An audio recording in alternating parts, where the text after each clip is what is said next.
പിന്നെ എന്റെ ആഗ്രഹം വെച്ചാൽ എല്ലാ കുട്ടികൾക്കും ഈ മണ്ടത്തിൽ സൈക്കിൾ കൊടുക്കണം. ഓണമായിട്ട് പ്രഖ്യാപിച്ചൂടെ? എല്ലാ കുട്ടികൾക്കും സൈക്കിൾ കൊടുക്കാൻ തീരുമാനിക്കാം.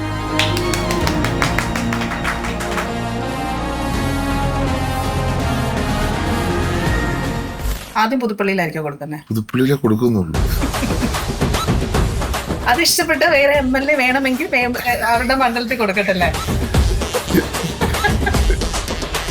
ഞാൻ അങ്ങനെ ഒരു ഐഡിയ തന്നപ്പോ സന്തോഷം തോന്നിയോ? പ്രഖ്യാപിക്കുന്ന ഐഡിയ എന്നുള്ളൂ, കൊടുക്കുന്ന ഐഡിയ എന്റെ എന്ത് പറഞ്ഞാലും വിവാദമാണ്. വെറുതെ എന്തിനാ? അല്ല, നല്ലത് പറയുന്നതിൽ വിവാദമാകത്തില്ല. നല്ലത് പറഞ്ഞത് എനിക്ക് എപ്പോഴും തിരിച്ചു വന്നിട്ടുള്ളൂ.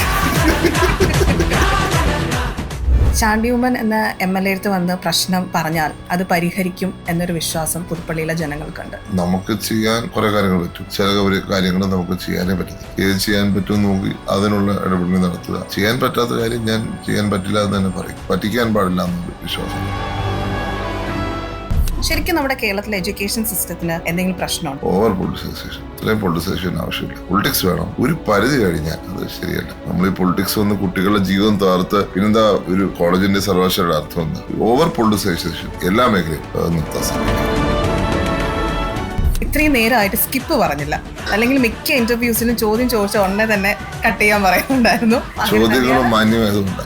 വാവോ, ഇത് ഞാൻ പ്രൊമോയിൽ യൂസ് ചെയ്യും കേട്ടോ.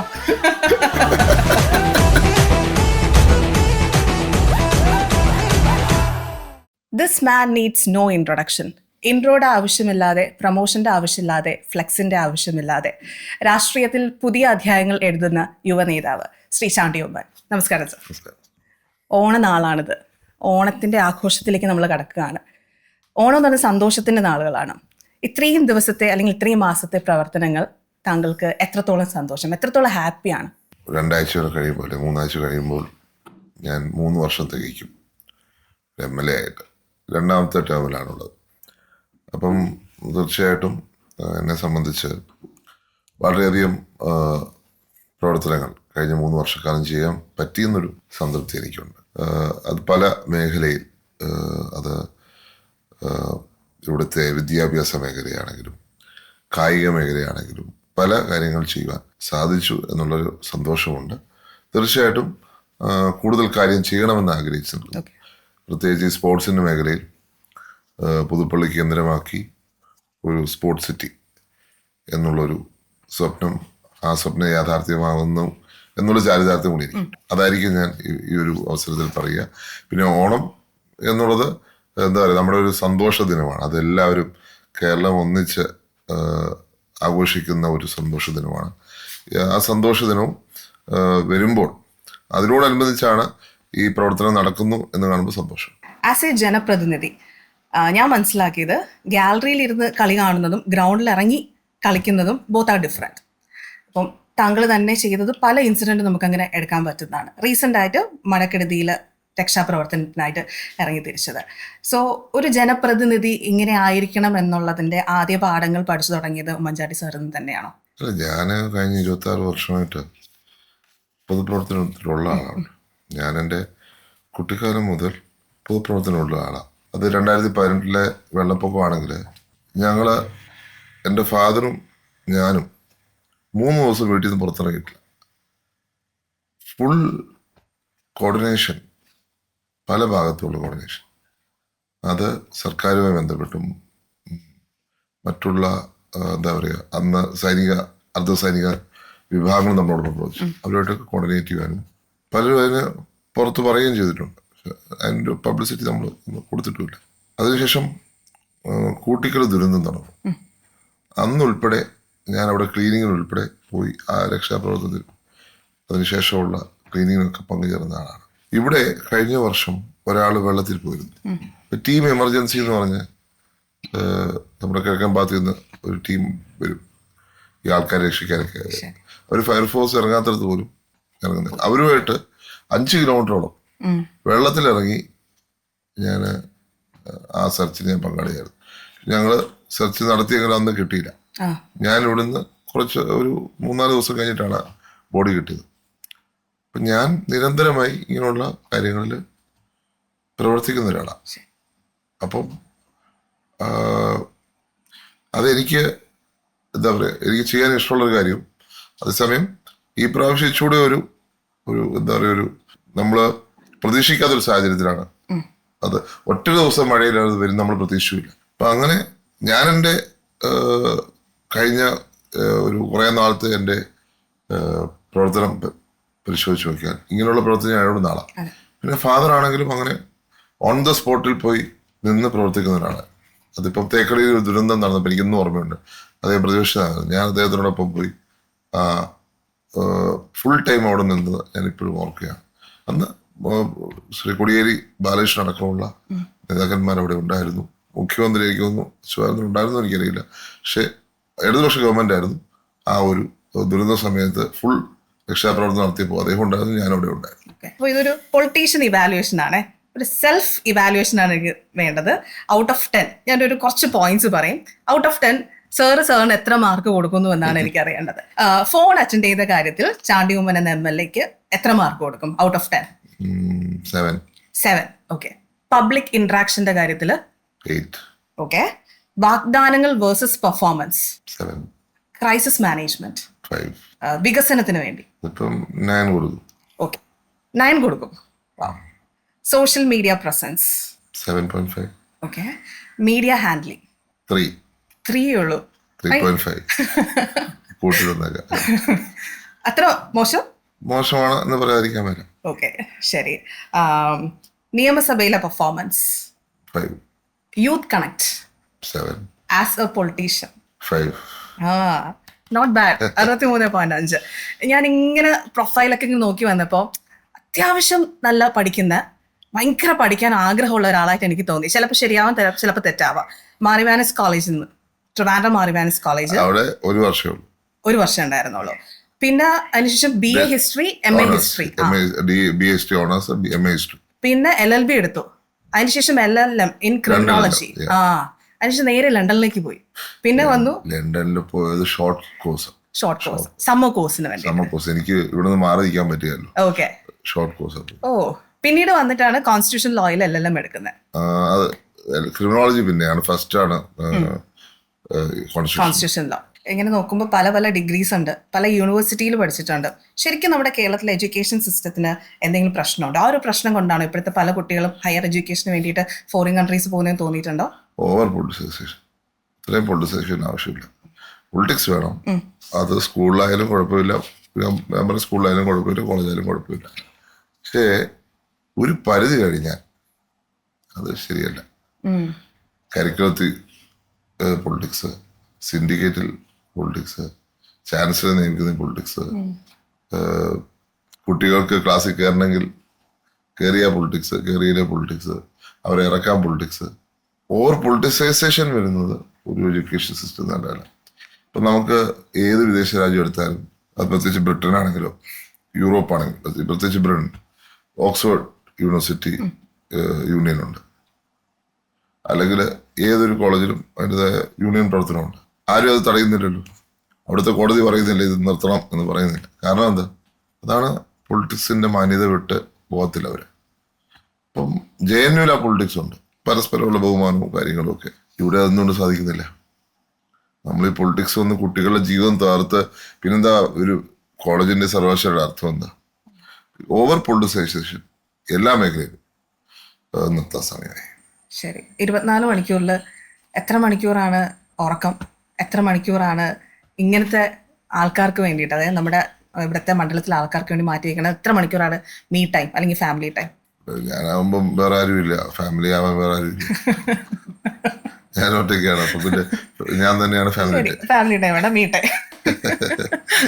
ആൾക്കാര് ഇവിടെ ഇപ്പം രാവിലെ ആണെങ്കിലും കണ്ടല്ലോ, ഇപ്പൊ രാവിലെ ആണെങ്കിലും ഇവിടെ ഉള്ളപ്പോൾ ഞാൻ വരാം. പിന്നെ കുറച്ച് ട്രാവല് എനിക്കുണ്ട്.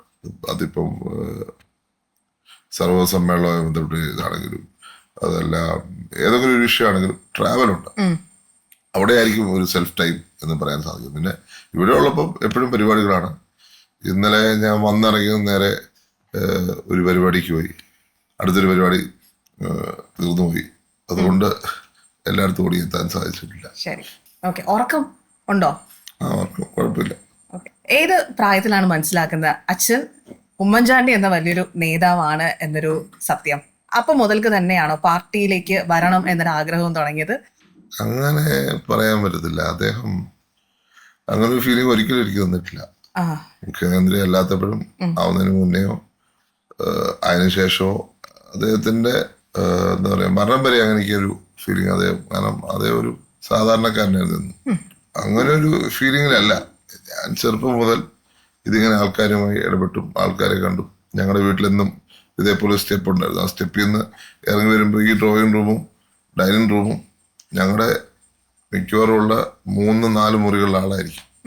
അങ്ങനെ കണ്ടു വളർന്നുകൊണ്ടുകൊണ്ട് ആളില്ലാത്തതാണ് ഞങ്ങളെ സംബന്ധിച്ചൊരു വ്യത്യാസം. അപ്പം ജനങ്ങളോടൊപ്പം നിൽക്കുന്ന അദ്ദേഹത്തെ കണ്ടാ വളർന്നത്. അതുകൊണ്ട് ഒരു വ്യത്യാസം അന്നും ഇന്നും തോന്നിയിട്ടില്ല. പക്ഷെ ഇത്രയധികം ആളുകൾ അദ്ദേഹത്തെ ഇഷ്ടപ്പെട്ടു എന്നുള്ളത് മരണത്തിലാണ് ശരിക്കും ഞാൻ മനസ്സിലാവുന്നത്. ആദ്യം ഉമ്മൻചാണ്ടിയുടെ മകൻ എന്ന രീതിയിലാണ് ഇവിടെ മത്സരിച്ചത്, വിജയിക്കുകയും ചെയ്തു. പിന്നീടാണ് അഡ്വക്കേറ്റ് ചാണ്ടി ഉമ്മൻ എന്ന കാൻഡിഡേറ്റ് നിന്നതും വളരെ ഭൂരിപക്ഷത്തോടു കൂടി വിജയിച്ചത്.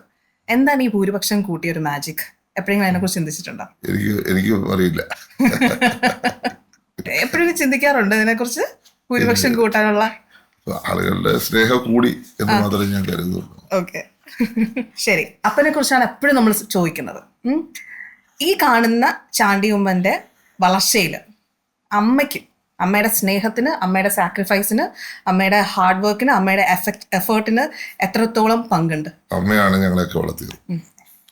എന്നെ സ്കൂളിൽ കൊണ്ടുപോകുന്നതും ഒരു സമയത്ത് എനിക്ക് ഇപ്പോഴും ഓർമ്മയുണ്ട്, സ്കൂൾ വരെ വന്നിട്ടാണ് പോരുന്നത്. എല്ലാ കാര്യങ്ങളും ഇപ്പം വീട്ടിലാണെങ്കിലും പള്ളിയിൽ കൊണ്ടുപോകുന്നതാണെങ്കിലും എല്ലാം അമ്മയാണ് ചെയ്തിട്ടുള്ളത്. PTA സ്കൂളിൽ വരുന്നത് എല്ലാം അമ്മയായിരുന്നു. അതുകൊണ്ട് ഇവിടെ ഒരു കുറവുള്ളതായിട്ട് തോന്നിയിട്ടില്ല. സാധാരണ ഫാദർ ഇങ്ങനെ ആബ്സെന്റ് ആയിട്ടിരിക്കുമ്പോൾ നമുക്കൊരു കുറവ് തോന്നില്ല. പക്ഷെ ആ കുറവ് ഒരിക്കലും ഫീൽ ചെയ്തിട്ടില്ല. പിന്നെ എല്ലാ എന്താ പറയുക പ്രഷറും എടുത്തത് അമ്മയാണ്.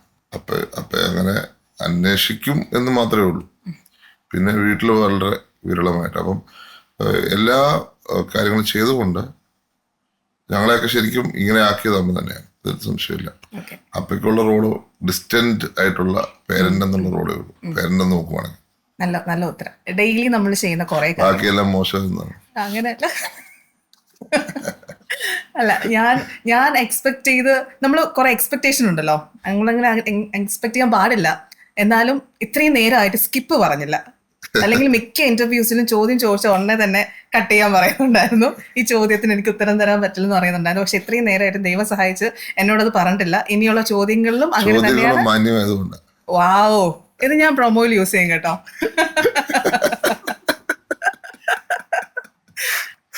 ഓക്കെ, നമ്മൾ ഡെയിലി ചെയ്യുന്ന കാര്യങ്ങൾ, MLA എന്ന കുപ്പായം മാറ്റി വെച്ചാൽ നമ്മളെല്ലാവരും മനുഷ്യരാണ്. താങ്കളെ കുറിച്ച് പറയുകയാണെങ്കിൽ പല ആൾക്കാരെയാണ് കാണുന്നത്. ബോറടിക്കും, ചിലപ്പോൾ ഭയങ്കര എക്സൈറ്റ്മെന്റ് ഉണ്ടാവും, ഭയങ്കര ഹാപ്പിനെസ് ഉണ്ടാകും. പക്ഷെ ഏതെങ്കിലും ഒരു പോയിന്റിൽ നമുക്കറിയാം നമ്മൾ ഒരു മെന്റൽ ഒരു സ്ട്രെസ് വരാറുണ്ട്.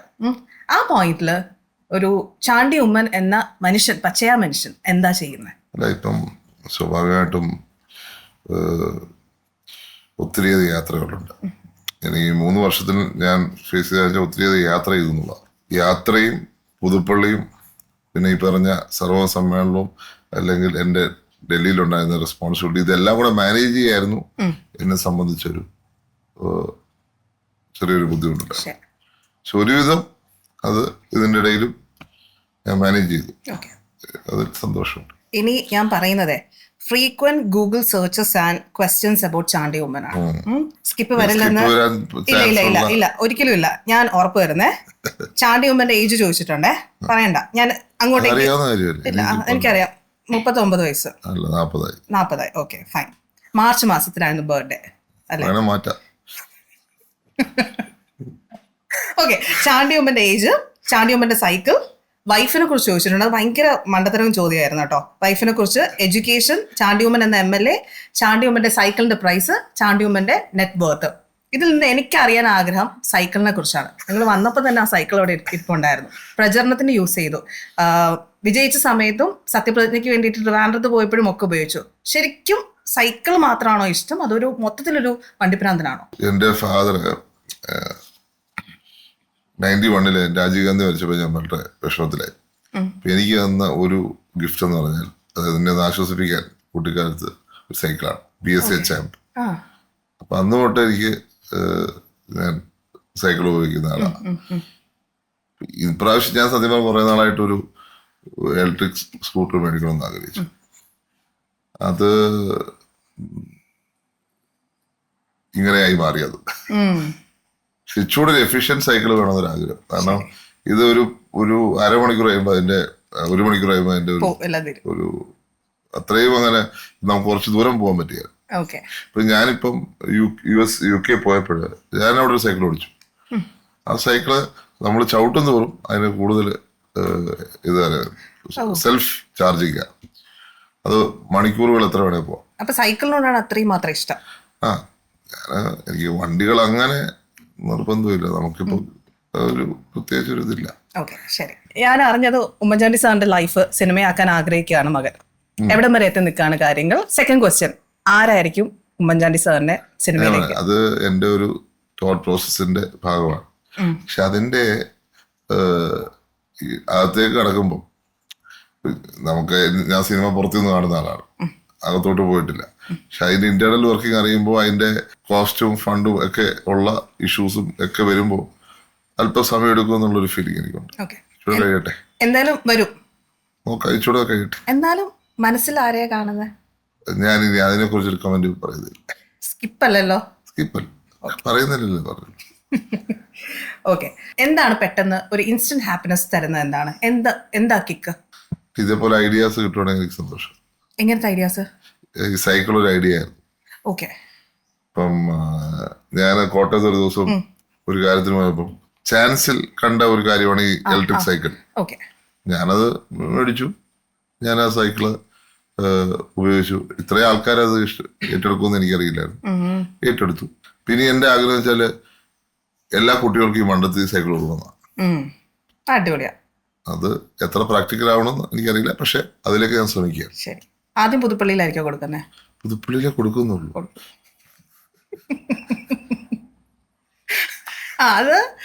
അത് ഇഷ്ടപ്പെട്ട് വേറെ MLA വേണമെങ്കിൽ അവരുടെ മണ്ഡലത്തിൽ കൊടുക്കട്ടല്ലേ? ഓക്കെ, ഇപ്പൊ പറഞ്ഞില്ലേ പുതുപ്പള്ളിക്കാർക്ക് സൈക്കിൾ കൊടുക്കുമെന്ന്. ഓണമായിട്ട് പ്രഖ്യാപിച്ചൂടെ? നല്ല സമ്മാനമല്ലേ? പ്രഖ്യാപിക്കാൻ പറ്റും. നമ്മളിവിടെ പ്രഖ്യാപിക്കോ? എല്ലാ കുട്ടികൾക്കും സൈക്കിൾ കൊടുക്കാൻ തീരുമാനിക്കാം. ഞാൻ അങ്ങനെ ഒരു ഐഡിയ തന്നപ്പോ സന്തോഷം തോന്നിയോ? പ്രഖ്യാപിക്കുന്ന ഐഡിയ എന്നുള്ളൂ, കൊടുക്കുന്ന ഐഡിയ എന്റെ. പക്ഷെ ഞാൻ അങ്ങനെ ഒരു ചോദ്യം ചോദിച്ചോണ്ടല്ലേ ഇപ്പം പ്രഖ്യാപിച്ചത്. എന്തെങ്കിലും ഒരു കോംപ്ലിമെന്റ് താ. തീർച്ചയായിട്ടും. ശരി, MLAയിൽ നിന്നും മിനിസ്റ്ററിലേക്ക് ഒരു പ്രൊമോഷൻ കിട്ടിയെന്ന് വിചാരിക്കാം. അങ്ങനെയാണെങ്കിൽ ഏത് വകുപ്പ്? സ്പോർട്സ് ആയിരിക്കോ, ഹെൽത്ത് ആയിരിക്കോ, എഡ്യൂക്കേഷൻ ആയിരിക്കോ ചൂസ് ചെയ്യുന്നത്? നൺ ഓഫ് ദീസ് ഓപ്ഷനും ഉണ്ട്. ഇതിനകത്ത് മന്ത്രിയാവുന്നു എന്നുള്ളതോ അല്ലെങ്കിൽ ഒരു പോസ്റ്റ് കിട്ടുന്നുള്ളത് എന്നെ സംബന്ധിച്ച് പ്രധാനമല്ല. നമ്മുടെ വർക്ക് നടക്കുക. ഇപ്പം ഇതേപോലത്തെ കാര്യങ്ങൾ ചെയ്യാൻ എനിക്ക് ആഗ്രഹമുള്ള ആളാണ്. ഇപ്പം സൈക്കിളിലായിട്ട് നമ്മൾ സംസാരിച്ചു. അപ്പം അങ്ങനെയുള്ള കാര്യങ്ങൾ എനിക്ക് കിട്ടുന്ന അവസരത്തിൽ എന്ത് നല്ലത് ചെയ്യാമോ ആ നന്മ ചെയ്യുക. അപ്പം ഇതൊരു, കാരണം എൻ്റെ അടുത്ത് ഞാൻ കുറച്ച് കുട്ടികൾക്ക് എല്ലാ സ്കൂളുകൾക്കും ഓരോ സൈക്കിൾ വെച്ച് കൊടുത്തു എൻ്റെ ഫാദറിൻ്റെ ഓർമ്മദിനം. ഈ അതിനോടൊപ്പം തന്നെ സ്കോളർഷിപ്പും കൊടുത്തിരുന്നു. ഈ സ്കോളർഷിപ്പ് മേടിക്കുന്ന പല കുട്ടികളും എൻ്റെ അടുത്ത് വന്നിട്ട് പറഞ്ഞു, എനിക്കൊരു സൈക്കിൾ തരാമോ എന്ന് എൻ്റെ അടുത്ത് ഇങ്ങനെ പറഞ്ഞു. അപ്പം തൊട്ട് എൻ്റെ മനസ്സിൽ കിടക്കുന്ന ഒരു ആഗ്രഹമാണ്. അപ്പം അതിനകത്ത് കുറച്ച് നന്മയുള്ള ആളുകൾ ആരെങ്കിലും ഒക്കെ വന്ന് അത് സഹായിക്കുമെന്ന് ഞാൻ പ്രതീക്ഷിക്കുക. കാരണം അതൊരു ചെറിയൊരു പ്രൊജക്റ്റ് അല്ല. ഇത്ര നാളെ ചെയ്തതിൻ്റെയൊക്കെ ഇരട്ടി വലിപ്പമുള്ളൊരു പ്രോജക്റ്റാണ്. അപ്പം അങ്ങനെയുള്ള കാര്യങ്ങൾ ചെയ്യുക എന്നുള്ളത്. അതിപ്പം ഏത് അവസരം കിട്ടുന്നു ആ അവസരത്തിൽ ചെയ്യുക. ഏത് ഉത്തരവാദിത്തം കിട്ടുന്നു ആ ഉത്തരവാദിത്തം ചെയ്യുക. ഇപ്പം എന്റെ ഇഷ്ടത്തിനപ്പുറം എന്നെ ഏൽപ്പിക്കുന്ന ജോലിയുടെ ഉത്തരവാദിത്തം അനുസരിച്ച് ചെയ്യുക എന്നുള്ളതാണ്. ഇനി ഒരു റാപ്പിഡ് ഫയർ ആണ്. അത് ഭയങ്കര വലിയ ക്വസ്റ്റ്യൻസ് ആയിരുന്നു. ഇത് കുഞ്ഞു കുഞ്ഞു ക്വസ്റ്റ്യൻസ്. ഓക്കെ, ബുക്സ് ആണോ മൂവീസ് ആണോ അതിൽ ഏറ്റവും ഇഷ്ടം? രണ്ടും. Sadya, biryani or kuzhimandi? Sadya. Maths period or PT period? PT period അല്ലേ? കാരണം ഞാൻ റിസർച്ച് ചെയ്തത്. കോൾസ് ആണോ വാട്സപ്പ് ആണോ? ചായ, കോഫി? രണ്ടും വേണ്ട. ഓ, ഫേസ്ബുക്ക് ആണോ ഇൻസ്റ്റ ആണോ? ഓക്കെ. മോർണിംഗ് വാക്ക് അല്ലെങ്കിൽ late night drive? Payasam or dessert? Okay. Kottayam sadya or Trivandrum sadya? അങ്ങനെ വ്യത്യാസമുണ്ട്. അയ്യോ, ട്രിവാൻഡ്രത്തായിരുന്നില്ലേ? ശരിക്കും വലിയ വ്യത്യാസം തോന്നുന്നു. ഭയങ്കര വ്യത്യാസമല്ലേ? അത് നോൺ വെജിലെ വ്യത്യാസം ഉണ്ടെങ്കിലും ആ വെജിറ്റേറിയൻ അങ്ങനെ കോട്ടയത്ത് നോൺ വെജ് ഉണ്ട്. അത് ഓണത്തിന്റെ കാര്യമാണ് പറഞ്ഞത്. ഓണത്തിനില്ല. ഓണത്തിന് വെച്ച ഓണസദ്യയിൽ കോട്ടയം സദ്യ ഓർ ട്രിവാൻഡ്രം സദ്യ. ട്രിവാൻഡ്രം. മാവേലി ഒരു ഭരണാധികാരിയാണല്ലോ. ഞാൻ കുറച്ച് ഭരണാധികാരികളുടെ പേര് കൂടെ പറയും, അപ്പൊ തീർക്കാമേ ഞാൻ. അപ്പോൾ ഇതില് താങ്കൾ ഇഷ്ടപ്പെടുന്ന ക്വാളിറ്റീസ്, 1-2 ക്വാളിറ്റീസ്. എന്ത് പറഞ്ഞാലും വിവാദമാണ്. വെറുതെ എന്തിനാ അല്ലല്ല, നല്ല ക്വാളിറ്റി പറഞ്ഞാൽ മതി. നല്ലത് പറയുന്നതിൽ വിവാദമാവത്തില്ല. നല്ലതല്ലേ? നല്ലത് പറഞ്ഞത് എനിക്ക് എപ്പോഴും തിരിച്ചു വന്നിട്ടുള്ളൂ. എന്നാലും നമുക്ക് നോക്കാം, ട്രൈ ചെയ്ത് നോക്കാം. ഫസ്റ്റ് സോണിയാഗാന്ധി. സോണിയാഗാന്ധി ഈ രാജ്യത്തിന് വേണ്ടി സ്വയം ജീവിതം മാറ്റിവെച്ച ഒരു മഹത്തായ ഒരു നേതാവ്. ആരെങ്കിലും ഒരാള് പ്രധാനമന്ത്രി സ്ഥാനം വേണ്ട എന്ന് പറഞ്ഞു കേട്ടിട്ടുണ്ടെങ്കിൽ ശ്രീമതി സോണിയാഗാന്ധിയാണ്. മാത്രമല്ല, ഒരു കാര്യം നടത്തിയെടുക്കുവാനുള്ള ആർജവത്തുള്ള, ഇന്ദിരാഗാന്ധിക്ക് ശേഷം ഇന്ത്യ കണ്ട ഏറ്റവും വലിയ ഒരു വനിതാ നേതാവാണ് സോണിയാഗാന്ധി. രാഹുൽ ഗാന്ധി. ഏറ്റവും പാവപ്പെട്ടവരോട് കരുതലുള്ള, അത് തൻ്റെ ജീവിതത്തിലും പ്രവൃത്തിയിലും കൊണ്ടുവരുന്ന നേതാവ്. അതിനുവേണ്ടി അദ്ദേഹം ഏതറ്റം വരെ പോകും. അത് ആദിവാസികളുടെ കാര്യമാണെങ്കിലും. മാത്രമല്ല, ഒരു തീരുമാനമെടുത്താൽ അത് നടപ്പിലാക്കിയിരിക്കും. 4000 കിലോമീറ്റർ നടക്കുമെന്ന് പറഞ്ഞ് നടന്നു. അദ്ദേഹം അതിനുള്ളൊരു ആർജവത്വം കാണിച്ചിട്ടുണ്ട്. ലീഡർ കെ കരുണാകരനാണെങ്കിൽ താൻ ഒരു വികസന പ്രവർത്തനം നടത്താൻ ആഗ്രഹിച്ചാൽ എന്ത് എതിർപ്പുണ്ടെങ്കിലും നടത്തുന്ന ഒരു ക്വാളിറ്റിയുള്ള, മാത്രമല്ല എതിരാളികളോട് പോലും സ്നേഹം കാണിക്കുന്ന, ചേർത്ത് പിടിക്കുന്ന, രാഷ്ട്രീയമായ എതിർപ്പ് കാണും, രാഷ്ട്രീയമായ വ്യത്യാസം കാണും, പക്ഷേ അതിനൊരു മഹിമയുണ്ട്. ആ എതിരാളിയെ പോലും ചേർത്ത് പിടിക്കാൻ കഴിവുള്ള ഒരു നേതാവ്. അതൊരു ചിലപ്പോൾ ഒരു നോട്ടം കൊണ്ടോ അല്ലെങ്കിൽ സംസാരം കൊണ്ടോ അദ്ദേഹത്തിന് അത് സാധിക്കുന്നതായിട്ടാണ് ഞാൻ കിട്ടുന്നത്. അത് അദ്ദേഹത്തിന് ഉള്ള സത്യസന്ധത, അത് ശരിക്കും പറഞ്ഞാൽ അൺപാരലൽ ഇൻ ഇന്ത്യൻ ഹിസ്റ്ററി. അതുകൊണ്ടാണല്ലോ സോണിയാഗാന്ധി അദ്ദേഹത്തെ ഈ നമ്മുടെ ഡിഫൻസ് മിനിസ്റ്ററാക്കി അതിന് CM ആയിട്ടുമൊക്കെ വെച്ചതിൻ്റെ കാരണം ജനങ്ങൾക്കൊരു വിശ്വാസമുണ്ട്. AK ആന്റണി എന്ന് പറഞ്ഞാൽ ഒരു തെറ്റ് ചെയ്യാത്തൊരു വ്യക്തിയാണ്, ഒരു തെറ്റ് അനുവദിക്കാത്ത വ്യക്തി. അത് ശരിക്കും പറഞ്ഞാൽ അദ്ദേഹത്തെ പോലെ നിങ്ങൾക്ക് കേരളം മിസ് ചെയ്യുന്നൊരു കാഴ്ച കൂടിയാണ്. കാരണം അത്രയ്ക്ക് ജനങ്ങളോട് സ്നേഹം കാണിക്കുന്ന, അതേസമയം തൻ്റെ നിലപാടുകൾ സൗമ്യമായി പറയുന്നത്. നമ്മുടെ CM വളരെ കൃത്യമായ പ്ലാനിങ് ഉള്ളൊരു വ്യക്തിയാണ്. അദ്ദേഹത്തിന് ഒരു കാര്യം എക്സിക്യൂട്ട് ചെയ്യണമെന്ന് വെച്ചാൽ അത് എക്സിക്യൂട്ട് ചെയ്യാൻ അറിയാം. എൻ്റെ ഇലക്ഷന് കണ്ടെയാണ് അദ്ദേഹം വന്ന് എല്ലായിടത്തും കൃത്യമായ അറേഞ്ച്മെന്റ്, കൃത്യമായ അത് ഒരു ഇലക്ഷൻ മാനേജ്മെന്റ് കണ്ടുപിടിക്കണമെങ്കിൽ മുഖ്യമന്ത്രി പഠിക്കണം. അതൊരു ആർട്ടായിട്ടാണ് അത്. നമുക്കൊരു ഇഷ്ടപ്പെടുന്ന ഒരു കലയായിട്ട് നമുക്കത് മനസ്സിലാക്കാൻ സാധിക്കും. മാത്രമല്ല, അദ്ദേഹം എത്ര കാര്യങ്ങൾ പഠിച്ചിട്ടാണ് ചെയ്യുന്നത്. ഇപ്പം ശരിക്കും പറഞ്ഞാൽ കഴിഞ്ഞ സഭയിൽ അന്നത്തെ മുഖ്യമന്ത്രിക്ക് ഇന്നത്തെ മുഖ്യമന്ത്രിയോട് അല്ലെങ്കിൽ പ്രതിപക്ഷനോട് സംസാരിക്കാൻ ഒരു പറ്റാത്തൊരു സാഹചര്യം ഉണ്ടായത്. പലപ്പോഴും ഇന്നത്തെ മുഖ്യമന്ത്രിയുടെ മൈക്ക് ഓഫ് ചെയ്യുമായിരുന്നു സ്പീക്കർ. അദ്ദേഹം സഭയിൽ പ്രസംഗിച്ചു തുടങ്ങിയാൽ പിന്നെ അതിന്റെ കാരണം അതൊരു വക്കീലായിരുന്നു. അത് കൃത്യമായി ഒരു എഡ്യൂക്കേറ്റഡ് ആയിട്ടുള്ള ഒരാളുടെ അല്ലെങ്കിൽ ഒരു ട്രെയിനിങ് കിട്ടിയിട്ടാണ് അദ്ദേഹം CM ആയിരിക്കുന്നത്. ട്രെയിൻ ടു ബി CM എന്ന് വേണേൽ പറയാം. രമേശ് ചെന്നിത്തല എല്ലാവരോടും ഒരു എന്താ പറയാ സ്നേഹം, കരുതല്. നമുക്ക് എപ്പോ പോയാലും അത് ചിരിച്ചല്ലാതെ നമ്മളോട് സംസാരിക്കാറില്ല. അപ്പം എല്ലാവരും ചേർത്ത് പിടിക്കാൻ കഴിവുള്ളവർ. പിണറായി വിജയൻ ചില നിലപാടുകളുണ്ട്, നമുക്ക് എതിർക്കാം, ഇഷ്ടപ്പെടാതിരിക്കാം. ആ നിലപാടുകൾ അദ്ദേഹം ഉറച്ചു നിൽക്കും. മാന്യമായ ഒരു എന്താ പറയുക രാഷ്ട്രീയ സംസ്കാരമാണ് അദ്ദേഹത്തിന്. സുരേഷ് ഗോപി ഇങ്ങനെ അദ്ദേഹത്തിന് കുറെ കാര്യങ്ങൾ ചെയ്യണമെന്നുണ്ട്, ചെയ്യാൻ ശ്രമിക്കുന്നു. പക്ഷെ ചിലപ്പോൾ വിവാദങ്ങൾ പെടുന്നതാണ് ഞാൻ മനസ്സിലാക്കുന്നത്. അദ്ദേഹം എന്തെങ്കിലും പറയുമ്പോൾ അദ്ദേഹം പറയുന്ന ഉദ്ദേശശുദ്ധിയിലായിരിക്കും എടുക്കുന്നത്. അദ്ദേഹം ഒരു ഉദ്ദേശശുദ്ധിയിലായിരിക്കും അദ്ദേഹം പറയുന്നത്, പക്ഷെ എടുക്കുന്നവര് അങ്ങനെ ആയിരിക്കത്തില്ല. ഞാൻ ഈ പറഞ്ഞ ഉദ്ദേശശുദ്ധി മനസ്സിലാക്കാൻ ചിലപ്പോൾ മറ്റുള്ളവർ മനസ്സിലാവണമെന്നില്ല. നമ്മൾ ഒരു കാര്യം നന്മയ്ക്കായിട്ടായിരിക്കും ചെയ്തത്, പക്ഷെ ആൾക്കാര് തെറ്റിദ്ധരിക്കും. ഞാനിപ്പോ വെള്ളത്തിൽ ഇറങ്ങിയെന്ന് പറഞ്ഞ വലിയ വിവാദമായിരുന്നു. ഞാനിത് എത്രയോ നാളായിട്ട് ചെയ്യുന്നൊരു കാര്യം. എന്നെ സംബന്ധിച്ച് ഇതൊരു ഇപ്പൊ എൻ്റെ ഒരു ഡ്യൂട്ടിയുടെ ഭാഗമായിട്ട് ഞാൻ കരുതുന്ന ആളാണ്. മാത്രമല്ല ഞാൻ പലരെയും പോയി വിളിച്ച് ഇറക്കുകയാണ്. അപ്പൊ ഇത് ആൾക്കാർ തെറ്റിദ്ധരിക്കുകയാണ്, ഒന്നും ചെയ്യാൻ പറ്റത്തില്ല. ഓക്കെ, ശരി. ഞാൻ മനസ്സിലാക്കിയ ഒരു കാര്യം, ഞാൻ ഇങ്ങനെ പഠിച്ച കാര്യം ഞാൻ പറയട്ടെ. ഇപ്പൊ നമുക്കൊരു നായകൻ വരികയാണെങ്കിൽ, ഒരു ഹീറോ വന്നു കഴിഞ്ഞാൽ ആ വ്യക്തിയെ ഫോളോ ചെയ്യാൻ പല ആൾക്കാരും ശ്രമിക്കും. താങ്കളും അങ്ങനെ ഒരു വ്യക്തിയാണെന്നാണ് ഞാൻ മനസ്സിലാക്കിയത്. So if you guys want to follow Chandy ഉമ്മൻ്റെ ഒരു സ്റ്റൈലുണ്ട്. 1-2 സ്റ്റൈൽ ഞാൻ പറയട്ടെ. ഫസ്റ്റ് പോയിന്റ്, വിദ്യാഭ്യാസം ഏറ്റവും ഇമ്പോർട്ടൻ്റ് ആണ്. രണ്ടാമത്തെ പോയിന്റ്, ലൈഫിൽ എന്തൊക്കെ ഉണ്ടെങ്കിലും അഹങ്കരിക്കാൻ പാടില്ല. മൂന്നാമത്തെ പോയിന്റ്, ബി വെരി സിമ്പിൾ.